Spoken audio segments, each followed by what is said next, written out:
நம்ம கற்றுக் கொடுக்கணும், எல்லாத்துக்கும் கற்றுக் கொடுக்கணும். சரியா? இந்த தேடை ஆக்டிவேஷன், இந்த பீனியல் கிளாண்டுன்றது வந்து ரொம்ப முக்கியமான உறுப்பு. அந்த உறுப்பை விழிப்படைய வைப்பதுதான் ஞானம். சரியா? அதனால வந்து சோம்பேறித்தனம் பட வேண்டாம், அமைதியா இருந்து ஒரு, ஏன்னா இது கொஞ்சமா அமைதியா உங்க சுவாசத்தை மட்டும் பார்த்து பார்த்து பழகுங்க. ஆரம்பத்துல தூக்கம் தான் வரும், நல்லா தூங்குங்க, பிரச்சனை இல்லை. அந்த தூக்கம் திருப்பி நம்மளுடைய தூக்கத்துல எண்ணம் பெறலும் பார்த்தீங்கன்னா டக்குன்னு எந்திரிச்சிடணும். ஏன் என் மனம் இங்க போச்சு, திருப்பி எந்திரிச்சு திருப்பி உட்காரணும். உட்காந்து அமைதியா உட்காந்து படிங்க. சித்தர் பாடல் ஏதாவது ஒண்ணு எடுத்து ஒரு டாபிக் வச்சு படிங்க. சித்தர் பாட்டுல வந்து நிறைய உங்களுக்கு எந்த பாடல் பிடிக்குதோ அதை பிடிச்சி அமைதியா வச்சு ஒரு டாபிக் வச்சு படிச்சுட்டு அப்படி அமைதியா தியானம் பண்ணுங்க. திருப்பி வீட்டு வேலை, அவருடைய நித்திய கர்மங்கள் என்னென்ன இருக்கோ அதெல்லாம் பண்ணி முடிச்சு திருப்பி வாங்க. அதனால இந்த கலை வந்து ஒரு முக்கியமான கலை. சரியா?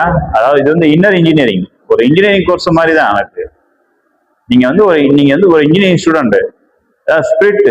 இந்த இன்ஜினியர் என்ன இன்ஜினியர்னா நம்மளுடைய ஓன் எனர்ஜியை வேஸ்ட் பண்ணாத இன்ஜினியர், அதான் இன்னர் இன்ஜினியர்.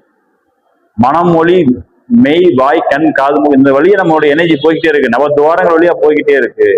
அதை போக விட வேண்டாம். அதை போக விடாத தேவையற்ற எனர்ஜியை நம்ம வந்து லீக் பண்ண வேண்டாம். அதை எனர்ஜியை அப்படியே மெதுவா